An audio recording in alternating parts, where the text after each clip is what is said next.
guys will warm you up after a cold day. Come here, buddy. Woo. When I start looking at those cold water situations, let's talk about wintertime. When I start really diving into wintertime fishing and what I'm doing, one of the first things I start thinking of is I've got to be patient. I've got to really, a lot of times, slow myself down when it's really cold. I've got to prepare my body for those cold water situations. I've got to dress properly. I want to dress in layers. I want to make sure that I've got, gear on that's going to protect me from the elements out there, protect my hands in certain situations, and then that's going to make me pay more attention. It's going to make me fish more and be more efficient. And then as I get out on the water and I start dialing it down, light scope has become a huge wintertime player.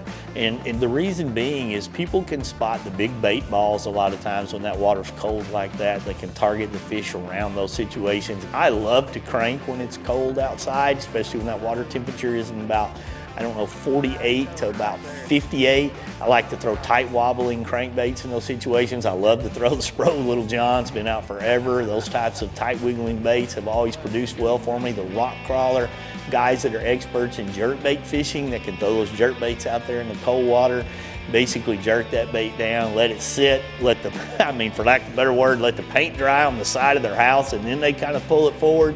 Those guys really dominate in those super cold types of situation, and they're able to catch fish because they're prepared to be able to handle those cold conditions. They know how to manage that time on the water. They know the right baits for those right situations and where those fish are going to set up, and then they present a bait in the right way, in the right manner to be able to catch more fish when it's super cold in the wintertime.